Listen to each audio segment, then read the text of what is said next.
The first social media trend affecting churches right now, it's a bummer. So we're going to get this one out of the way first, and then we can talk about overcoming this challenge. It is simple.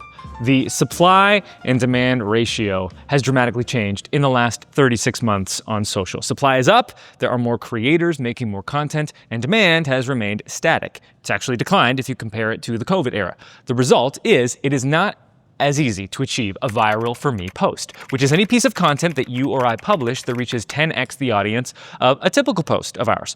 So if we normally reach 1,000 people with a post, a viral for me post is one that reaches 10,000. Ideally, 3 to 5% of our posts are hitting this threshold, but that's becoming more and more difficult as a result of supply and demand changing online. Now, all is not lost, because we as churches maintain a distinct advantage over virtually every other industry. I call it the church advantage. Now, I was talking with a pastor this week, a pastor of a church that we started working with a couple of months ago over at socialsermons.com. We were reviewing the church's first 60 days of social media performance. And the pastor was remarking to me how there wasn't a single post that had yet hit that viral for me threshold. And so we talked about the supply versus demand reality of social. But then I went on to say, this is where churches have a massive advantage, because we have pastors like this gentleman that I was talking to creating sermons every single week. It is a permanent fixture in the rhythm of church, meaning every week our senior leaders are creating content that can be repurposed for social. And this matters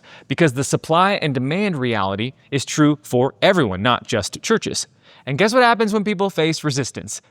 They give up. They don't want to keep creating content from scratch because what if it flops? It feels like a waste of time. But with churches, we're not creating first for the social media audience. Church in person comes first, and social media content can be a byproduct of that. And that means we have indefinite content ideas ready for social just by virtue of being a church. And I cannot overstate how big of an advantage this is. Back to my conversation with this pastor that we were working with, I showed him the data of what this looks like in the aggregate. Sure, we could not yet point to a single post that had blown up, but when we combined the work from the previous 2 months, impressions on social had doubled in just 60 days for this church. Because for the first time, we were harnessing all of what was happening in service and translating that to social. And this is how you can make progress and introduce your church to new people in your community, even in a social media landscape that is more competitive. By the way, I should mention that I've compiled every one of these trends that we're talking about in this video into a downloadable PDF document. It is linked on the screen and in the description. Alex is on vacation this week, so Tristan is here filming with me in the office this morning. He's the one who's been editing the videos in our summer whiteboard series, and he says that no one can read my handwriting, that it is offensive, and so these downloadable resources are necessary. And on the topic of the summer whiteboard series, again, no fancy edit today. In the previous videos in this series, we tackled social media algorithm secrets for churches and using social to promote your church events. Both of those videos are also linked in the description for you to explore. Back to our trends. Number 3 is that AI. We know AI can assist us as we create content. I want to talk about how it's beginning to affect the behavior of people who use social. Skepticism is rising. I saw a video the other day of a guy filming himself on a hike, and instead of using his phone, he was using a mirrorless camera, like the one that we're shooting with right now, but with a long lens. And so his video had a more shallow depth of field. The background was blurred out a bit. It looks polished, but it was also like a totally normal look. Yet, one of the top comments on the video was, "I thought this was AI." People are beginning to feel like they cannot trust content by default.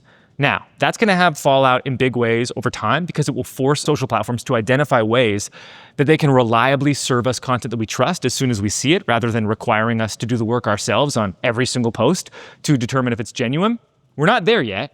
So how is this shifting behavior right now? Well, every one of us is on the lookout for AI. Is this person real? Is that background real? Is anything real? And this has also led to the rise of a certain type of social media post that has been dominating the charts for some time now. I call these selfie videos.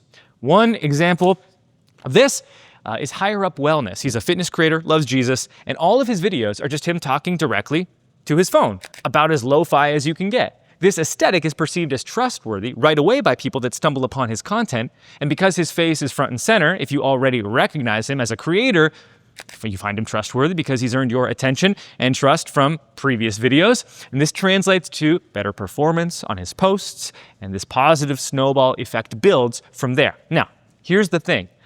I think this type of content is perfectly suited for pastors. You have already written a sermon, You have a phone. You talk professionally for a living. Is there any vocation better suited for this type of video? And let's work through an example of this together so I can share more of what I mean. So last week, my pastor preached on lions in Scripture. The unlock was that typically we think of lions in the Bible in one of two ways: literal, like Daniel in the lion's den, or metaphorical, like Jesus, described as the lion of the tribe of Judah. Interestingly, there's another metaphorical use of lion in Scripture as well, and it's one of a predator, enemy of our souls, a symbol of sinful behavior. And Pastor Bill goes through a number of examples throughout the Bible demonstrating this, ultimately settling into the story of Benaiah killing a lion on a snowy day, and how that's a crossover of literal and metaphorical in Scripture. And to me, it was a great example of exposition overlapping with storytelling. And so how might that translate to this selfie-style video? Well, first, we have to consider location. Pastors can film these on a walk, in their office, in their car, somewhere in their home. You just want to make it casual. And then we need to have a strong hook as the entry for the video. Now, this is not the type of hook that we would put on the screen like in a sermon clip, where we need to contextualize the message for someone that's being dropped right into the middle of it. This is an audible hook that we are going to say. So I wrote a few here that would work. Okay, let's imagine I'm holding the phone, or it's propped up on my steering wheel, and I say, so something I just learned about the Bible, ... Another version, all these years of reading the Bible, and I missed this. Another option, I had probably been reading the Bible for 15 years before this occurred to me.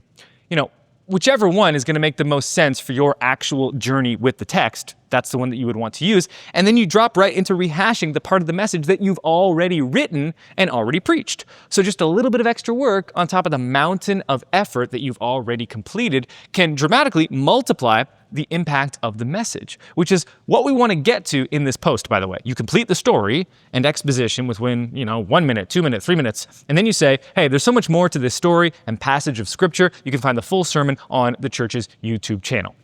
And now, this provides people the opportunity to connect on a deeper level with your church.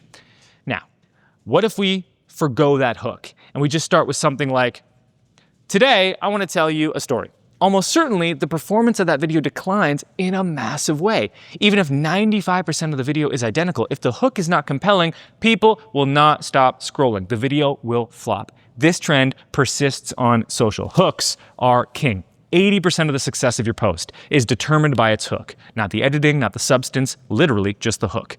To really help with this, we just published a podcast where we analyzed the top performing social posts from the last year with 63 churches we work with directly one-on-one, and we found that the best hooks, they fit into 5 categories. We reveal those categories, and we made every one of those hooks available in a tidy download as well. That podcast is linked on screen and in the description. And if your church does want to work with us directly and outsource a huge chunk of your social media calendar, socialsermons.com is where you can book a call with me. You can explore our packages and pricing and get registered. Churches that work with us see a 32x jump in engagement in the first 12 months of partnership on average. And in August, you can get 3 months free on any annual plan, socialsermons.com. Here is another social trend that should excite you as a church. You saw it at the end of the selfie video where I talked about plugging the full sermon as a promo.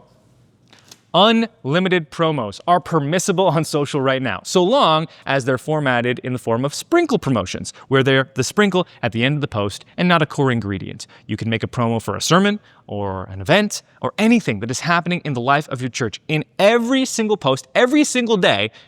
And if you want to dive deeper into how we do this, again, it's that video I previously mentioned, the new rules for church announcements. It is linked below in the description. There is an entire library of promo formulas in there that you can download attached to that video to make it especially useful. Let's bring it home now. The last of our 7 social media trends affecting churches right now. Followers don't matter. And this cuts both ways. The upside is your church can reach thousands of people for free using social media. Distribution like this has never existed in human history. It is amazing. On the flip side, unlike the previous era of social media, where you really only could reach your followers that chose to follow you, it's not a guarantee that your followers will see every post. In fact, it is an assurance that they won't.